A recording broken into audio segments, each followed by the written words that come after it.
Most businesses will never hit 10 million a year, not because of lead flow, mainly because once they get the leads, they don't have a sales system to be able to sell to all the leads. The leads come in and so many trickle away. They focus only on close rate. They think the only way to sell to leads is just by keeping the close rate as high as possible. The truth is, to be able to scale a sales team, you got to be able to manage people, you got to be able to have a sales system, you got to be able to have all the components that we put into our Sales Leaders OS. And after 15 years of working in sales and sales management, this is the only system that truly works. I spent 6 years of my career working for Richard Branson. I spent the last 4 years running some of the biggest 7- and 8-figure sales teams in the online space. We have trained and developed some of the biggest sales teams in the online space with this exact system for people like Iman Ghazi, William Brown, and many more. In this video, you're going to get the entire playbook of everything that you need to know to be able to scale a large sales team. You could just be at 2 or 3 people right now, or you could have 50 sales reps. And the Sales Leaders OS works because it's an entire playbook on training a sales manager. So it's everything that you need to know to run a high-performing sales team. Before I get started, I'm going to spend 30 seconds explaining the Sales Leaders OS, and then we'll really deep dive into every component that you need. At the bottom of the pyramid is the core components of the Sales Leaders OS, the foundational elements of running a high-performing sales team. A growth system, a tracking system, a clarity system, and a talent launch system.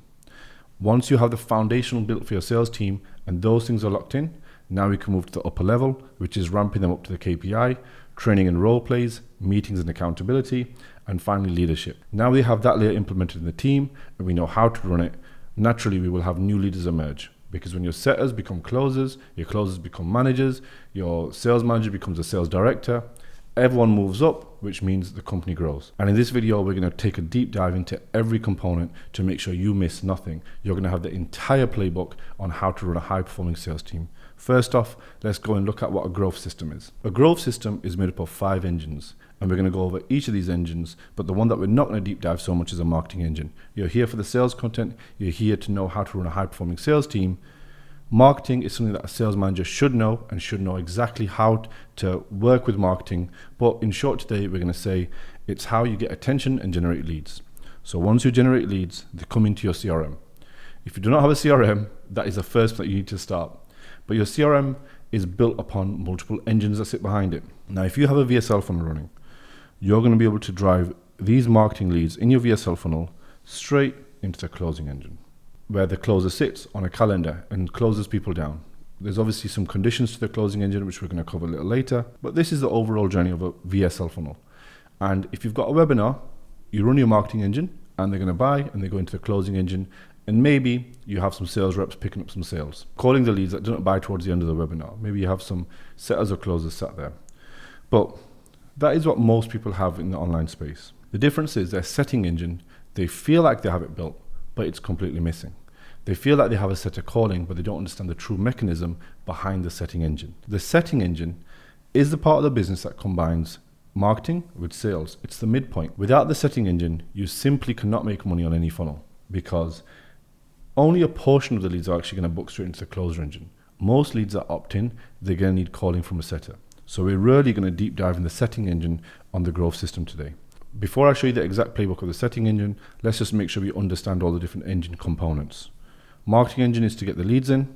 Setting engine is to call the leads that opted in but didn't book. Closing engine is to close down the leads. A show rate engine is to have a system to make sure people show up. A reactivation engine is everyone that didn't buy or didn't show up, they actually can go into something where the cold leads are getting cold again. But let's deep dive into the setting engine, because that's the one that's missing for most people. The setting engine, it starts with your opt-in. So let's say someone opts in. The next thing that happens is they get qualified. So this is a decision that happens here. Either they get qualified and it's a yes and they book straight into the closer's calendar. So let's say they go straight into the closing engine. But let's say they don't book into the closing engine and they opt in, then it should go into the setting engine. I'm going to show you how this is built. And then some leads are not going to qualify and they're disqualified. So let's say you have a type form that disqualifies people. The setting engine starts here. The first thing that happens in the setting engine is any automated emails that need to go out, they go out. So emails will go out straight away.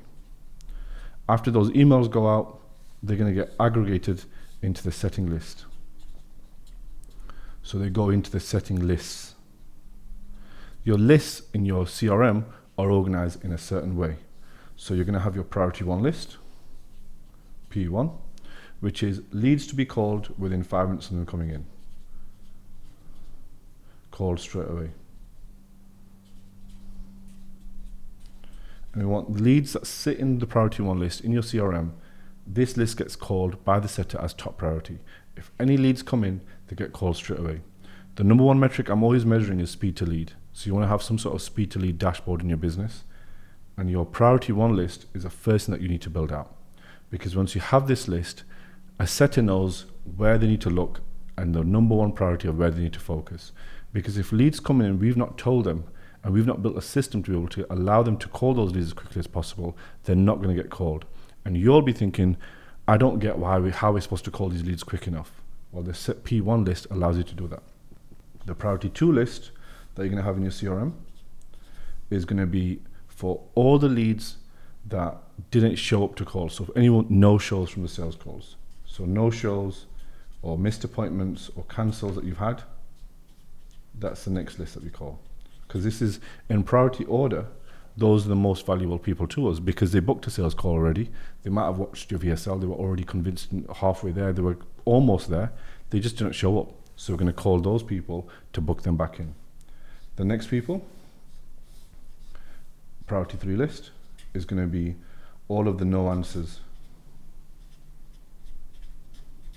So all the people that didn't answer off the back of the priority 1 list, and most people won't. We need to have a system where you can call every lead with at least 10 times. So we have a touch density. So what we call touch density in sales is how often do leads get called when they come in. And I want every business to be aiming for 10. So the average times a lead gets called is 10 times as soon as they opt in. So if they opt in, they get their correspondence emails, some sequence that you've already built into your CRM. They get added to a setting list, a priority 1 list, so they get called straight away. Priority 2 list, which is the no-shows and all the cancels that you've had. Priority 3 list is all the no answers. Within this list, you're also going to have statuses. So before we move on, you need to be able to label statuses in your CRM. So the statuses or tags, depending on what type of CRM you use, you're either going to have like a Go High level tagging system or HubSpot status system, whichever terms that you use, you need to be able to make sure we can easily see how many leads came into the priority 1 list but tried to get called, but we couldn't dial them because they had a wrong number or junk data. So we need to be able to have all those statuses. A status could be something like no answer. So after they called, we label them. It could be bad data or junk data. Or it could be call back later. Some people will call this an in progress status. In progress. You could be saying booked appointment. So you booked them in if the setter booked them in. So you have all these different statuses and you want to be able to have every scenario in a different status, because as soon as they get called, if they don't answer, which most leads won't, you want to be able to label them straight away so we know exactly where every lead is. If you do this properly, if we can pull the data into dashboards and some sort of analytical tool later, we'll be able to see very clearly how many leads are calling and not getting answered, how many leads are being called and they asking to be called back later. Then we can make the decisions on, are we calling them at the right time? Well, no, because the setters are working at a certain time and 20% of leads are coming in and saying call back later. So can we call them in different times of the day? So you want to be able to measure all this, and this is how you measure it, to be able to really build a system to be able to call all these leads. Priority 1, priority 2, priority 3, and then I'll also have a priority 4 list, which is older leads. So this is just everyone that just gets put into a list where they could be getting called later on. So the setter's job is to come into work and dial the leads. Most setters fail and miss KPIs, not just because of a script. They think it's the right words they need to say. It's actually the system behind it. The setting engine, which you spoke about, is all a combination of multiple lists that get built. So if I'm a setter and I call someone, and all of these lists here, they will all get populated into the closing engine.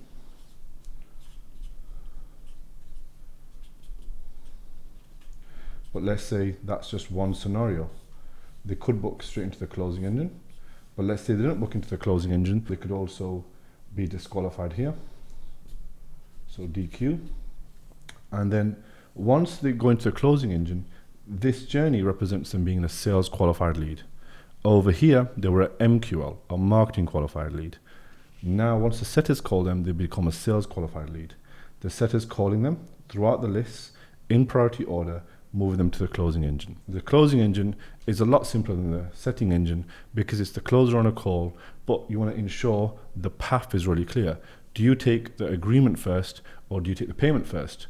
Do you have an area where if someone says no on the call, it triggers an event behind it, some sequences, so we can win them back after the call, a good follow-up system? So that would be how you design a closing system. A show rate engine is more around all the confirmations. If you're getting more than 20, 30 leads a day, you probably want to have someone call these leads to be able to confirm they're showing up, because who is supposed to confirm their appointments? In the industry that I come from, in the olden days, it used to be the closer is to close their appointments. But then these days, you want the closers to stay all focused on the calendar for 8 hours a day, back-to-back calls, and then they don't have the time to call all their and confirm all their appointments. So sometimes you might get the setters to do it, but the setters complain saying, we're busy on these lists, we're not able to call the priority one list because I'm too busy confirming. So this is where you have like a lead nurture specialist, an NNS role, where someone could just be confirming all your leads. You want to be able to have all these engines mapped out, just like I've done here. Once you've mapped out all the engines, now you can train your team on the priority order of leads getting called. They get called within a certain sequence with a script. The script is tested and validated by you.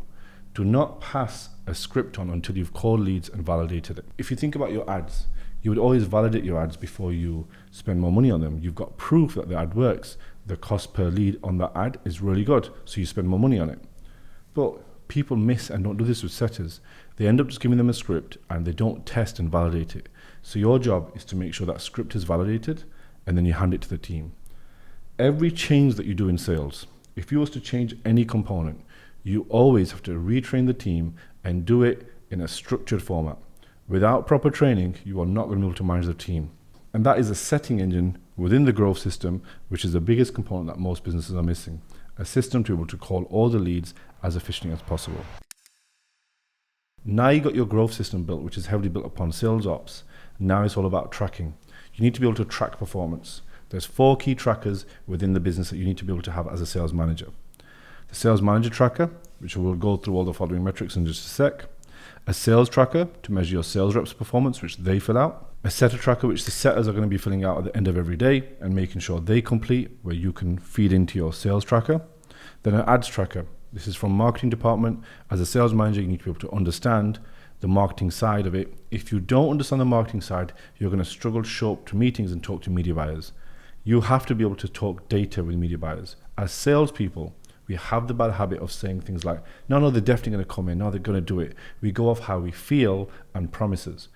Media buyers only care about data and they can only make decisions of data. And the sales managers that have good understanding of data have a great relationship with marketing. So these are your 4 trackers that you're going to have. The ads tracker you don't need to fill out unless marketing needs you to fill out some components on there.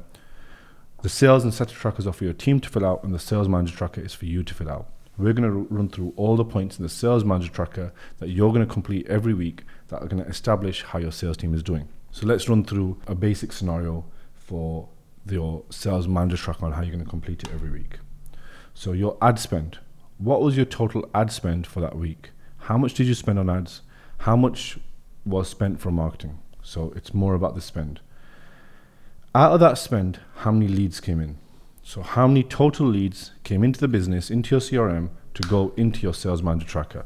You're going to be able to fill this number out. Instantly, we know what is your cost per lead. If you have multiple campaigns in other countries, you might want to have multiple trackers. But if you're just running one campaign in one country, one audience, this is all you need. So total spend, how many leads came in? The next thing is how many of those leads were junk, wrong numbers, you can't ever call them, you can't ever speak to them.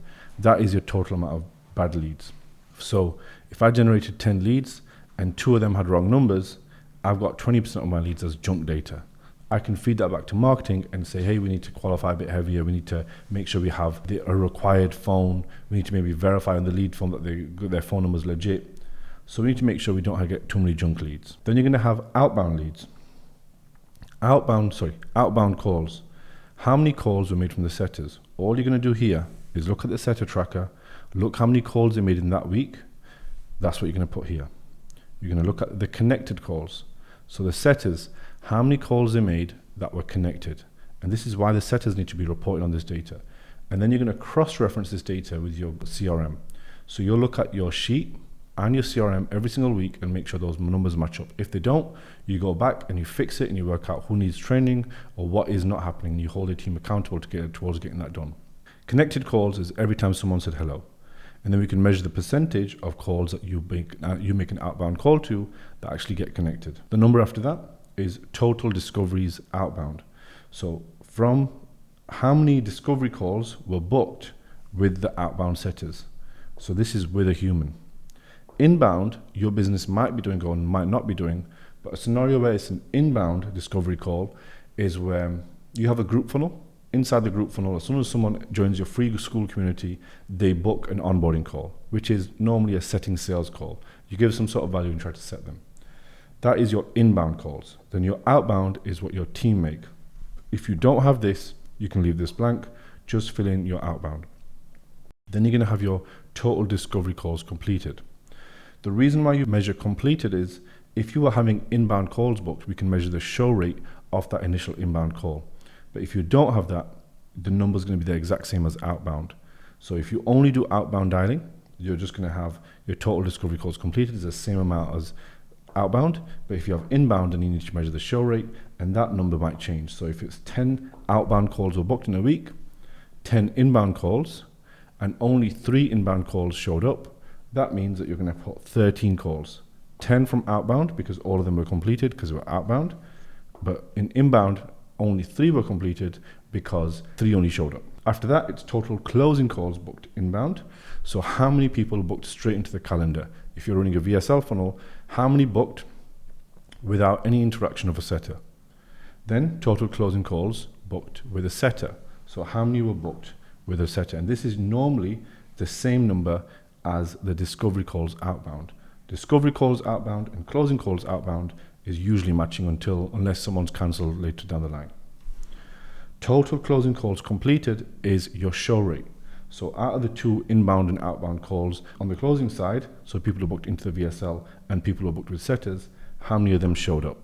And that will define your show rate. Offers made is what percentage of those people that had showed up calls got a pitch on the call. If this number is really low, it's either because the closers aren't pushing enough offers, they don't feel confident, their sales skills aren't good enough, or marketing, the leads aren't good enough. And this is for us to work out as sales managers so we can feed it back to marketing without slating them and acting like they're in the wrong. We've got to be able to go off data. Without this, you have nothing to go back to marketing to, and you're stuck as a sales manager because you think marketing doesn't listen. And marketing will feel like you don't listen. Deals closed is how many deals were closed. Revenue is how much revenue came in. And cash, how much cash got collected of those revenues. So if you closed a 10K deal and you collected 5K, your cash was 5K and your revenue was 10K. If you measure all of these metrics into your weekly sales manager tracker every single week, you're going to be able to know exactly where the business and how it performed from top of funnel to bottom of funnel. The unique thing about how we've listed these metrics is it goes from marketing to setting to closing and then cash collected on those calls. It's the easiest system to be able to track all the data. A sales manager is due to fill this out every single week. Sales and setting for your sales team and your ads tracker from marketing. Without these trackers, you simply cannot run a sales team because you don't know what to tweak. If the only thing that you're doing with your sales team is thinking, I just need to train them, give them more training, more accountability, and run some better meetings, that is not a sales manager, that's a sales trainer. And a sales trainer is not going to be able to drive results and grow a company. And most companies actually have a sales trainer, not a sales manager. So if you're a CEO watching this and your sales manager is not having this data, you know the competency of that sales manager is very low. They're probably not going to scale your business. And if you're a sales manager or a sales rep wanting to become a sales manager, you need to know all of these metrics and you need to be able to understand them Otherwise, you'll never be able to speak to other departments and make great decisions. So that is the tracking system. After this, we'll move straight into the clarity system, which is very different, more on the marketing side. So we cover the growth system and tracking systems. Now it's all about the clarity system, which is how do you align the team to be able to work towards one goal? Think about a team of rowers. Imagine they're all rowing in different directions. The boat's not going to go anywhere. But think about everyone knowing why they show up to work every day, how they're supposed to behave, and the long-term plan of where they're all going. And when they know exactly why that is and they buy into that story, that mission, vision, and value, they'll all row in the same direction and you'll find they'll all go far faster. So what is the mission of your business? What is the vision and what is the values? We'll go into these more on a sales lens, but look, you know that this is a branding exercise. Branding is mainly about your mission, vision, and values. How does that even transfer into sales? Think about how hard it is when a sales rep is not performing and you've got to only use the lever that you know, which is around, oh, don't you want to make more commission? Or it's your KPIs, you're missing your KPIs. It's far easier to manage them based upon the core values of the business. We know one of our values in our business is speed. So if our setter wasn't getting back to leads quick enough, he's not living by the value of our business, which is we believe in speed of execution, doing things as quickly as possible. We have an entire system based upon this core value. We want to be 1% better every single day. So how is my team improving to be 1% better every day? What are they doing to iterate and improve? The mission of my business is all around why I exist. The mission of the business is usually around why you do something. And your mission as an entrepreneur is normally built upon your personal history and your personal journey. And my personal journey was when I worked for Richard Branson for 6 years, and the sales director blackmailed me to say, hey, if you don't do this, you're not going to get a promotion. And I remember being an employee in a job, feeling like I have no control. And then it really taught me on, I need to find really good leaders. And then I was able to find good leaders, and that led to my business on being able to create amazing sales leaders. So the business was born off the back of my own journey, which is why we now have a core mission, which is all around, we want to be able to create incredible sales leaders. The vision is what we want to do. We want to become a 9-figure business that's growing other companies through sales development. Values, how we do it. One of our core values is 1% better every day. Another is speed of execution. Another is integrity. Another is commitment to your success. And every employee in my company knows these and we mention them often.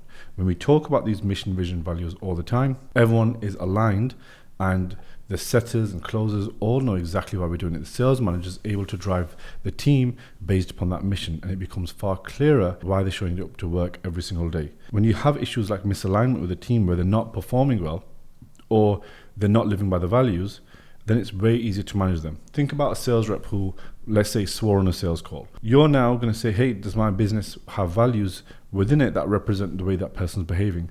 If no, they're not going to be on the team anymore. So it's way easier to manage people's behavior and performance based upon mission, vision, and values. And you need to be able to have those in your business. If you have these in your business, you should be feeling like you're actually sick of mentioning it all the time. But the truth is, you have to mention it all the time because that's how people will be aligned to it and they become used to it. And also, they should know it as well as you do. So they should know all of your values, they should know your mission, they should know your vision. Not only with your company culture be better, but also when they're selling on sales calls, their belief will be far higher.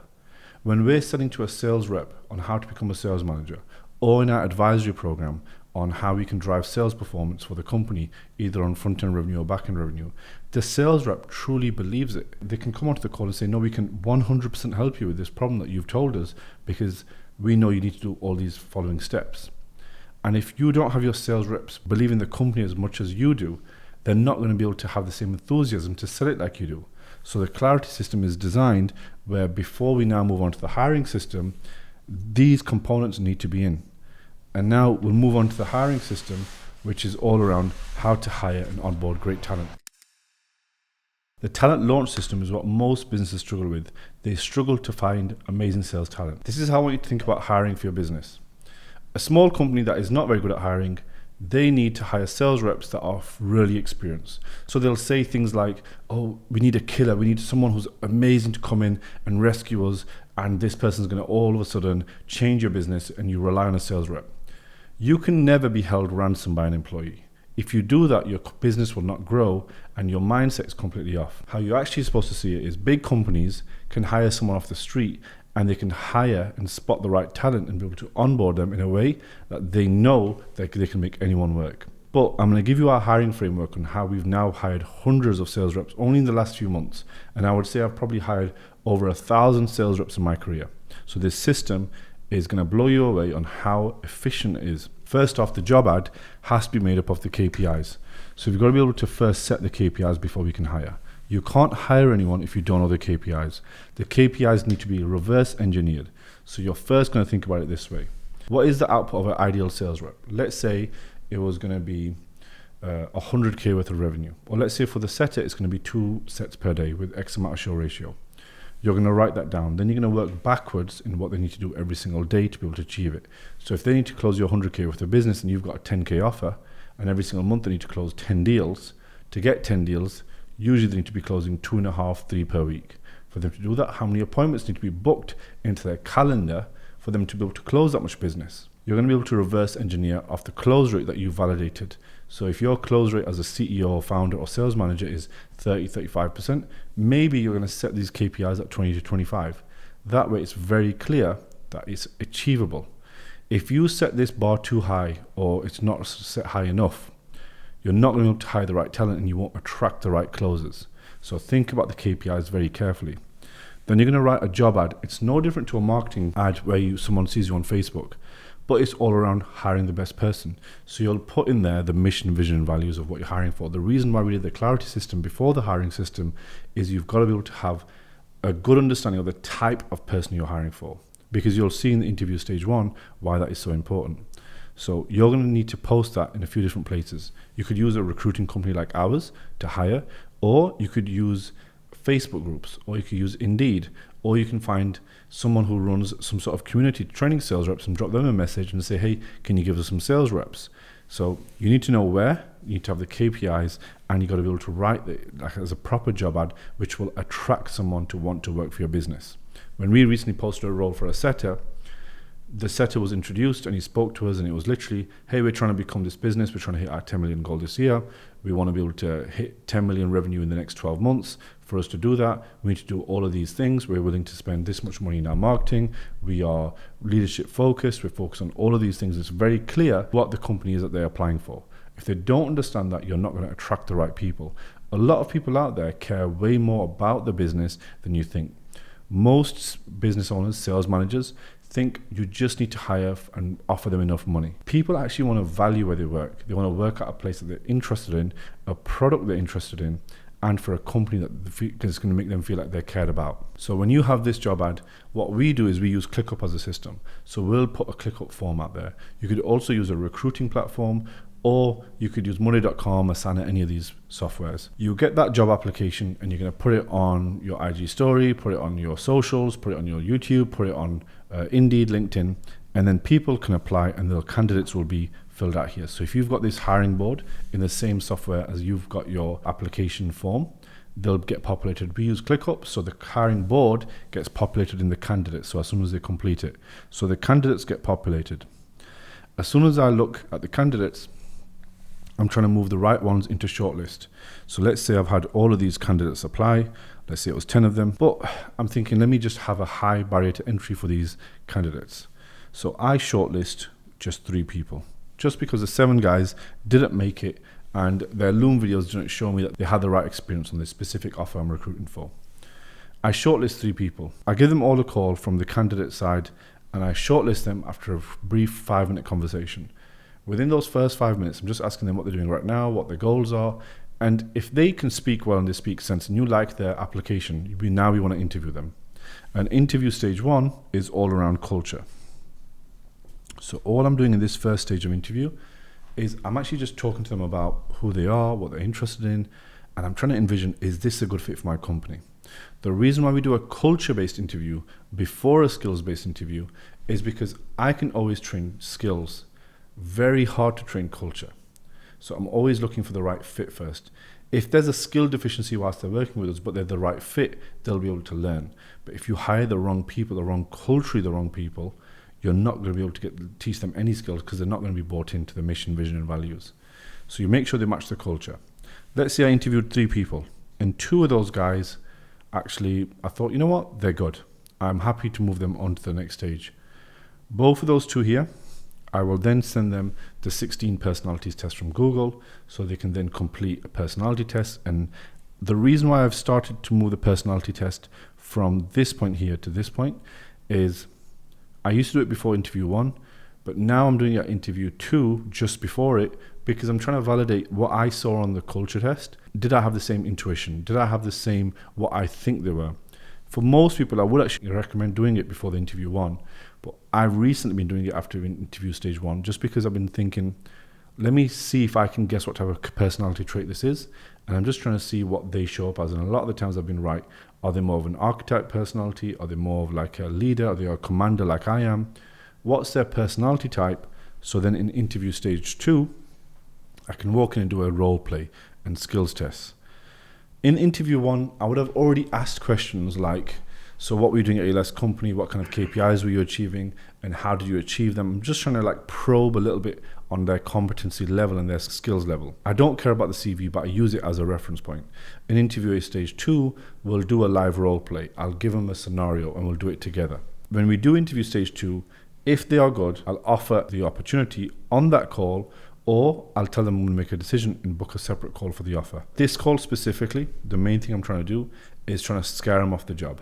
So what I do here is I'll explain how tough it is, how hard it is, how much more work they have to do than they think, on how it's not going to come so easy. And I just want to check if I can repel them and push them away if I say the right stuff. Most people, what they do is the complete opposite. They'll lie and say, yeah, we got great leads, everything's going to be super easy, the system's built out, you're going to love it here, we're going to take care of you. That's how you attract the wrong people. You attract people because they're looking for a challenge, and the ones that are looking for a challenge are going to be the ones that make the money. Interview stage 2 is done, which is all around a skills test, asking them how they would role play with you and how they would do a specific scenario. Feel free to do 2 of them if needed. In this scenario, the 2 candidates, I've offered both of them a job. So I liked both of them, but I told one of them that I'll be hiring them in a couple of months' time. And the one that I'm happy with right now, I'll offer a role and move him into onboarding. So I'll move them straight into an onboarding system, which we'll work on next. In the offer section, I always make sure that I'm leaving the door open. I'm not on the call saying to people things like, yeah, I'm going to let you know, I think you're a really good fit. We'd really like you. I'm not really telling them how I found them. I don't tell them if I think they're good, if I think they're bad. I stay completely neutral, and then I'll drop them a message after and invite them on, and I'll give them free feedback if needed. The future lead is, if I liked both of these people in interview stage 2, but I only want to offer the job to one of them, I'll call the other and say, hey, you didn't get their job. I'm going to be offering it to somebody else because I feel like their experience is way closer to what we're looking for. So it means as a business, we'll have to do less in onboarding for that person. So I'll give the honest reason. And then I'll say, but I'd love to potentially work with you in the future if I can keep you on the back burner for the next 2 or 3 months. Would you be happy with that if I reached out to you if we needed you? The reason why I do that is I protect myself by having the second person ready. If the first person's not working out, I'm not going to think, I need to do all of these steps again. I've just got people ready to come in. And in all of the sales teams we've managed, in all of the businesses we work with, we have talent just ready, just in case the sales reps aren't performing. We're not nervous to fire them. So if you're struggling right now with a sales rep and thinking, I don't know what to do, I can't fire him, what if we struggle on our close rate straight away? Well, you're just not prepared. You've just not got future leads ready, and you're not hired enough. And a sales manager's job is hiring and quality control. They're your 2 competencies that you have to be really good at. So if you've not got a lot of prospects for hiring, it's because you've not built out this system. So use this Kanban board, know where to post the job, and have KPIs ready from the very start. Now when it comes to onboarding them, you're going to want to onboard them in a very systematic way. On the onboarding, you're going to run through SOPs with them. Now, we're going to run through in the next session how to ramp them up to the KPI. We separate onboarding and KPIs. It is linked because hitting all the KPIs and ramping them up is a part of onboarding. But we like to separate into 2 separate sections and the ramp up in its own section. With onboarding, I'm going to have a sequence where I go through off the call SOPs, so off the call, and then on the call SOPs. On the call. Just say that's on the call. OTC. And I give them all the scenarios that they're going to be doing, what's going to be happening. And then again, what I do on the onboarding, I reiterate on the offer letter the KPIs. So I'll load up this KPI sheet on the onboarding, on a call with them, and I show them the KPIs. I show them the mission, vision, and core values, MVV. And I'll go through all of these in the onboarding. During the onboarding, I like to start people on a Monday, and I like for them to show up to all the team meetings and every meeting in the business on the first day, so they get a good understanding of everything. I actually will still invite closers to some of our C-suite meetings so they can see how we're running as a business and how we do things behind closed doors as well. So you want to run through their KPIs and mission, vision, and values again, having their off-the-call SOPs and on-the-call SOPs, and guiding them towards the ramp-up now. And the ramp-up we'll go through in the next section. Now we move on to the middle section of the Sales Leaders OS, which is all around training, role plays, accountability, and how you need to show up as the right leader. Because now the business has all the systems and processes it needs to be able to hire great people. This part is all around you training them and guiding them to be able to get results. The first part is our secret on how we ramp up sales reps and setters to the KPI. Ramping up is all around ensuring that they hit the target that they're supposed to within a certain period. So for setters, I want them to be able to hit all the KPIs within 4 weeks. For closers, I want them to be 4 to 6 weeks max. Or I would say 50 sales calls. 50 sales calls, that's enough to see if a closer is working at the right level.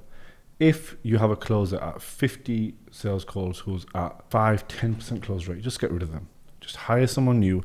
And this is why on the hiring board you had future lead, because if this works out that someone got onboarded and they just didn't make it, you can call back to that candidate and get them back in. But the ramp up to the KPI is a gamified system on how you can ramp up your sales reps and ensure that you can spot the ones who are winning early and the ones who are losing early enough as well. So think about everything someone needs to do in your organization when they get onboarded. They need to log into their email, they need to log into HubSpot, they need to complete the modules. Let's say you've got 7 modules, you're going to list all them on here. They need to complete a sales training, they need to complete the SOPs. Try to break all of these down in as many sections as possible. So an example of that is, if you've got a course that you give to your clients and it's 7 modules, give them 1 point for every module. Don't just give them complete the course in 1 point. Break it down so they can achieve more points. Once you have a list of everything they need to do in sales training, and maybe even like taking a sales call, closing their first sales call, then allocate certain points to it once you've done it for your business. So allocate 1 point to log into their email, 1 point to close their module. The sales training, 3 points. Knowing all the SOPs, 5 points. Closing your first sales call, so closing it, I'm going to give them 10 points to do that. So within their first month, they're going to achieve a certain amount of points. And let's say in this scenario, your closer hits 250 points and there was a potential to hit 300 over the month. So you've listed everything they need to do for the job, by the way, literally everything. The closers hit 250 points out of the 300. They fill out the status of if it's completed, and then you can oversee their learning. And as they go through all the lists on the sheet, they mark everything as completed on the sheet, so you know they're getting all those points. So those points start to accumulate, and they're linked to that resource over here as well. So they're linked to the HubSpot, the link to module 1, the link to module 2, the link to the sales training. So everything is easy for them to find and start achieving those points. And every time they change the status to completed, they then get that point on the bottom of the sheet. 250 points is achieving the first month by a closer. As soon as they've achieved that, if you're happy with their performance and their KPIs that are being hit, when you hire the next person, you're going to say, the previous closer got 250 points in the first month of working with us. If you can beat that by at least 10% and get at least 255 points in your first month, we'll give you an extra $500. So it's a really easy incentive in their first month. The reason why I love doing this is it sets a precedent that I want to see the fastest pace this person can work, and I want to incentivize them to do it as well. Most people don't know how to incentivize salespeople to get through all the course material, to get through all the boring parts. I gamify the boring parts so then it's fun for them. So if this sales rep started and he got 249 points, I do not give them money. And the reason why is I set from the very start that if you're 1 point short, you don't get paid anything. And then they learn that for the rest of their business. They learn that they can't cut things short. When they say something is done, it's actually done. If you slide right here and just say, nope, I'll give it to you anyway, it's 1 point off. It seems really petty. It seems like, why would you do that? But it hurts them in their progression for the job. Map out all the tasks they need to do for their role. Put the status so they can complete them as they go on.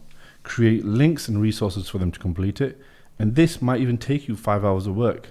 But once you've done it once, every sales rep has a standardized onboarding, and then you can manage their success and then measure their points that they achieve in their first month. If you have a ramp up system, you're going to be able to onboard far more talent at far more speed and make it far more effective. For you to be able to run this really effectively, have a sheet, have the ramp up guide.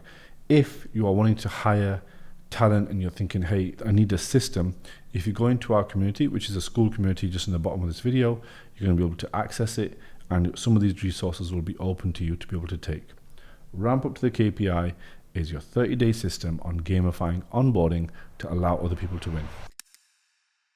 So the training and roleplay section is usually the stronger part of most sales managers. Most sales managers have got the experience of selling, so they try to pass those skills on. But the mindset has to change. If you're a closer or a CEO, you've got to become a coach. And a coach, the way they teach is by learning individual styles.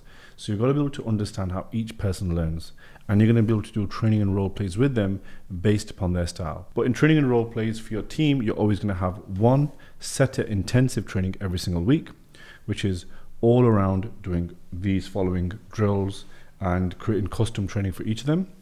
And then one closer training that you're going to do every single week. One of the best tactics that we've done is to implement AI into this section. So we have Fathom, which will record all of the sales calls and then be able to transcribe them.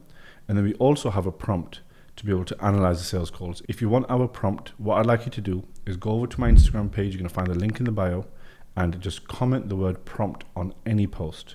If you comment the word prompt, you'll get instantly our ChatGPT prompt in the DM. You'll be able to take that and start analyzing sales calls with a lot of depth. Because if you use our prompt that we have with a Fathom recording or with any AI transcription, you're going to be able to get a full breakdown of how that sales call was with our exact framework. Now, you want to be able to create custom training each week. So once you listen to their calls, you want to think, what could this person improve? What could the team overall improve? And then your training for the following week is made up around that. I'll give you an example. Let's say every time someone has an objection, a money objection, they tend to fold too early. They don't tend to hold them accountable. They don't tend to push as hard. Now, all I'm going to do is drill money objections all week in that training. So that training each week has a theme, and I create themes off the back of the sales performance of the previous week.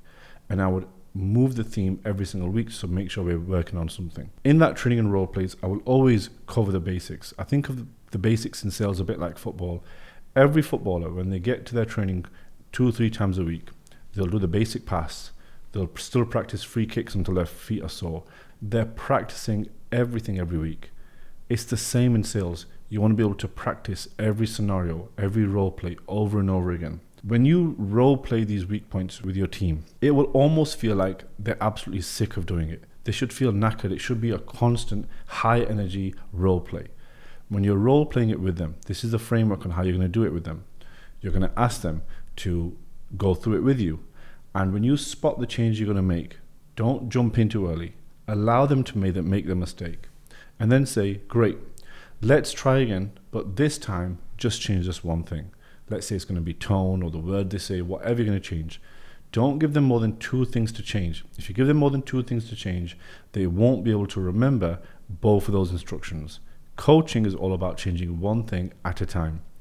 Give them advice on what you want them to do, exactly how you want them to do it, and then ask them to do it again. When they do it again, if they get it wrong, be patient, slow down, and explain it again. And then, if they do it wrong again, your goal is to work out how does this person learn best. So sometimes we'll just ask the question, I'm trying to teach you this concept, and I feel like you are going to grasp it, you're going to do great, but I'm just trying to get you to see it, and you're not fully seeing it right now. What's the best way for me to teach you? How do you learn best? That's always a great way to ask. Go through the role play. Ask them to say the perfect words that you want them to say. When they do it again, eventually when they get it right, then do it again, and then do it again until they have it drilled into their mind. That's standard. You don't make any changes by role playing something once. You do it with constant repetition. And then what you're trying to look for is, once you've done that role play, on their next sales call, did they do it that exact way? That will show you the sales reps or the setters' rate of learning. The higher the rate of learning, which is defined by how quick they can make changes towards the instructions that you give, the quicker that they're going to progress. If they have a low rate of learning, your job is to coach and develop them and keep faith that they can learn it. But you need to be able to give them the right coaching to do it, and every person will learn differently. If you think about football, all the best footballers are not good managers. The reason why they're not good managers is, at times, talent might have come to them easier. They didn't have to explain things, they just got it, they just clicked. Where some of the more average footballers became some of the best football managers because their skills were different. They weren't the best footballer, but their mind was made for management. They were made to guide others, and they could coach others very well. They would understand people, which is a very different skill to just being selfish. So a sales rep can be just selfish with a high ego and make a lot of money. But a sales manager might not have been the best sales rep, might have just been more of a people's person. Sometimes you don't even promote the best sales rep, you promote some of the mediocre sales reps that show great signs of leadership. That is everything that you need to do in training and role plays. You want them structured, you want them weekly, and you want them to be at a predictable time every week so everyone looks forward to them. If you're finding that your role plays and trainings are sucking because people don't show up with a lot of energy, change the way you run them. Make it fun, make it enjoyable, because if you don't do that, people will stop improving because they'll stop showing up. Okay, so you're in the thick of it now. Now it's all about how you're going to run your meetings and how you're going to hold them accountable. This is the part most people struggle with. They struggle with it because, one, there's no standardized structure on how you hold people accountable, but they also don't have structured meetings. So I'm going to run through all of the different elements of meetings and accountability so you can understand how to do them, and I'll just yap around about them so you can finally understand it for once and implement it into your business. Beginning a day. Every morning, a minimum of a 30-minute meeting every single morning, and that 30-minute morning meeting, you're running through what happened in the previous day, the current stats, the current revenue, their current run rate on how they're performing. The beginning of the day meeting is your high energy meeting every single morning. You can think about the extreme of like Wolf of Wall Street, where people are just sat there screaming, firing people up, all the way to a boring ass meeting where no one wants to be a part of. You want to have it in a place where people show up enthusiastic. I know I'm running the right morning meeting when sales reps are almost pushing over each other and so talking over each other almost to be able to get their win in, what win they had. So the first question is, what win has anyone had? And if everyone's shouting their wins with enthusiasm, you know that you're creating the right culture because everyone's eager to show that they've done something good. If you've got someone super quiet on that call in the morning meeting, they're probably not engaged, and you want to be able to engage the right team members so then they can feel that energy going into the rest of the day, and they can carry that energy from the morning meeting into their day and be held accountable. The middle of the day is for you as a sales manager to go into the CRM and just pulse check how everything is. I do this at 3 p.m. every single day. I'll run into the CRM and I'll look at, are all the deals moving? Are the notes there? Are the prospects that are coming in from my ads moving in the right direction? Are they qualified correctly? I just do a midday pulse check, which could take me 10 minutes. You might even make a phone call to a closer that might need some support. That's your middle of the day. End of day, as a sales manager, you're looking for all of the end of days from the entire team. So you want the team to have sent their end of days into the Slack channel, and that could be automated, but we want them to manually do it. You can automate a lot of this stuff, but when you do it manually, you pay attention to it. Anything automated, you stop looking at. Anything manual, you pay attention to it because you're writing it every time. Your reps' end of days will make up for the manager's end of day. So the manager sends an end of day into the channel after the reps have added all their figures. So all of the stats that we covered earlier on, close rate, show rate, total calls, everything that we did earlier on in the tracking system, you can get a setter and closer to report on their stats. And then once they have done their report, you complete your report and send it into your C-suite channel. That's the best way to do the end of day. The end of week is your sales manager tracker that we showed you in the tracking systems that you're going to complete every single week. And the end of month is a full rundown on how the month went, what was good, what was bad, what needs to be done, and how you're going to progress forward next month with a clear plan. All of these, the BOD, MOD, EOD, EOW, and EOM, are all done in a systematic way the same time every single month. These are just fixed in your diary. Just some points how you're going to hold people accountable in your meetings. Sales reps will perform really well. have a high ego. You want to be able to use their ego in the right way. Let me give you an example. A sales rep brags how good he is and says, yeah, I'm like the best here, I've been on the leaderboard, the top of the board, and they will act like a big fish in front of everyone. And you're going to say to them, great, let's see you beat what you've done last month. Or great, let's see how much better you can get. Because you want to be able to use their ego towards getting more sales. So if someone says, oh, I'm better than everyone in the team, you can then say, well, how are you beating your own numbers? How are you getting better every single month? So you want to be able to know how to guide the right people, the right personality types in the right way. Quantify everything. So if someone tells you in the beginning of the day, what's the chance of this sale getting made? What's the chance of John Smith buying tomorrow morning after he got pitched last night? Tell them to give you a percentage. Quantify it. Ask them, okay, so what's the chance of John being closed? If they say something like 50-50, say, I'm not going to accept 50-50. I'll accept either 70% or 30%. And if they say 70% plus 70, 80, 90%, and then it's not done, you bring it up to them and say, hey, just to let you know, your believability does go down each time you get this wrong. And then you're going to analyze what they did for them to be able to say is 90% over the line. And then for that prospect not to sign up, they're either not understanding what needs to happen and they need some training, or they're bullshitting you and you need to hold them accountable towards doing that. So you need to be able to quantify everything. If they say 30%, you're going to say, why? What support do you need? What could you do that was better? Document everything. Every time you make a change to someone's agreement, every time you agree to some commission, every time you do any change, email them, put it in writing. Every change goes into a document and goes into writing. If you don't, it will hurt you later because people will say, oh, you promised this or you said this. Tell everyone on the team, if we ever make a change to your commission, if you ever understood anything, make sure it's documented or else it will not stand. One-on-ones are to be done every single week by the sales manager. This is your 30, 45-minute call with each rep. You want to ask them how they're doing, find out about them, find out about their personal goals, find out about their true desires, and then you'll also have their personal development plan ready on the side. So you have your one-on-one document. We use a 1-3-1 document, and that is 1 challenge, 3 potential solutions, and what is the 1 things of support that you need from me.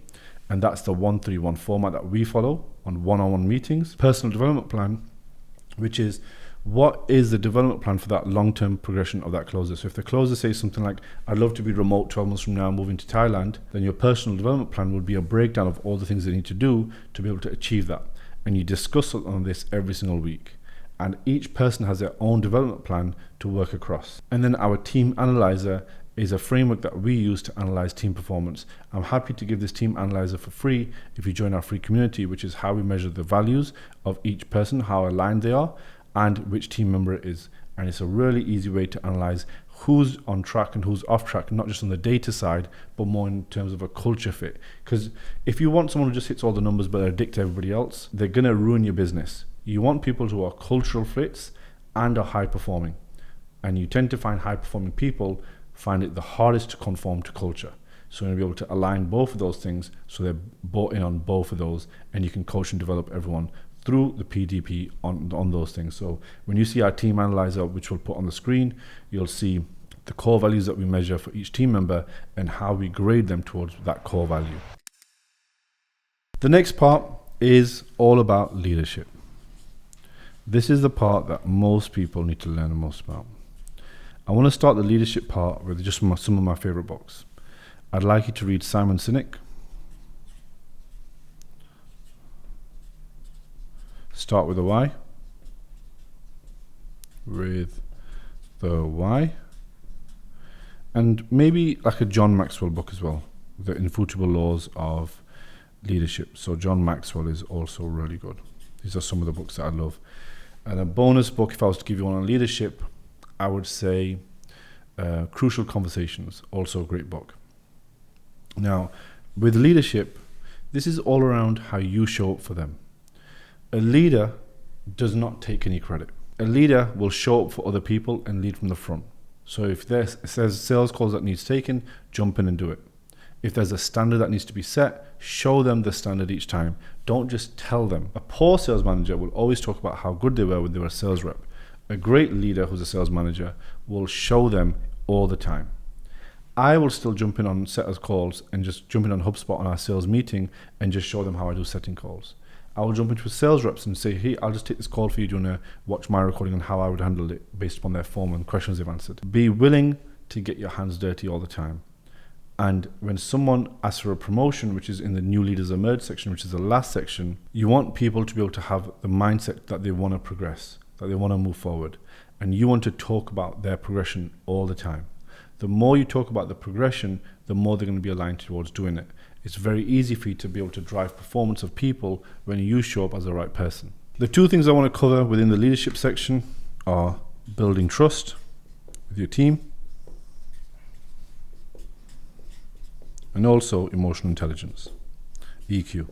Building trust is where you give first. You want to always be in a positive balance with every team member. So think about everyone as an emotional piggy bank and how you want to be in credit for every single person. So if you ask someone to do something, make sure you've done something for them. Give 3 times and ask once. You want to be able to just help them with anything that's blocking them. So find out what's hurting them in work, outside of work, and see if you can support them. We recently had a sales rep who was struggling with a breakup. So I sent a book to his house all around his confidence because he was telling me how his confidence was so low. I actually sent him Awaken the Giant Within by Tony Robbins because he was telling me how low his self-belief has been.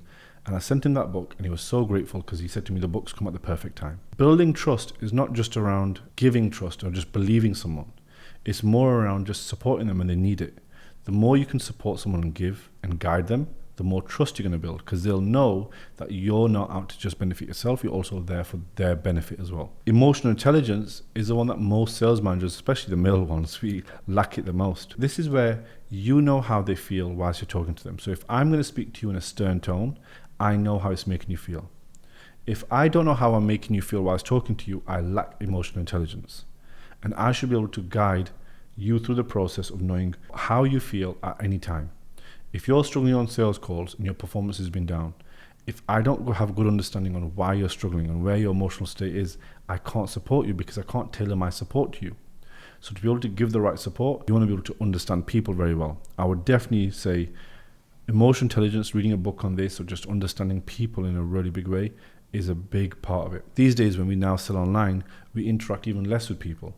Emotional intelligence is your social skills and how you understand how someone's feeling. So the more time you spend in this area, the more you can get better at it. And it leaves me on the last section. The last section is probably the most fun as a sales manager because we call it New Leaders Emerge. And New Leaders Emerge is where people get promoted. Your job as a sales manager is not just to do all of those other components and get everyone to hit KPIs. But your job is to create your replacement. Because if you don't create your replacement, you won't ever get promoted. The way you would move on to VP of sales or sales director or head of sales, whichever type of role your company has, you won't get promoted if you can't replace yourself. I will always tell someone, hey, I'm happy to promote you, but you've got to replace yourself and they have to be performing at your level before you move on to that role. And that's my framework of promoting someone. But if a setter wants to become a closer, get them to take some calls, get them to see if they can prove it, and then they become a closer. If a closer wants to become a sales manager, I get them to do some sort of meetings and accountability on one of these components. I'll give them 1, 2, 3 sections, and they'll be able to do it and prove that they can do it at a good level, and then we can promote them. This is how you will grow your business. Your company will only grow if other people are progressing. If other people aren't progressing in your business, your company will not grow. So I want to see people progress. I want to see setter become setter manager. I want to see closer become sales manager or sales lead. I want to see setters go into closing. New roles coming in all the time because as you grow, you need more people. If you promote internally, then you know you got the right systems. If you've got a business and you've not seen people get promoted internally, you're not running the right business. It's not going to grow because you don't know how to nurture and retain your own talent. If you're always hiring externally, your company's growth is going to be massively limited. This entire system is called our Sales Leaders OS. If you've enjoyed this video, comment below. If you want to learn all of these systems, maybe you're a sales rep who wants to become a sales manager. Maybe you have a sales manager that needs more development. Book a call below and I'll see you on the other side.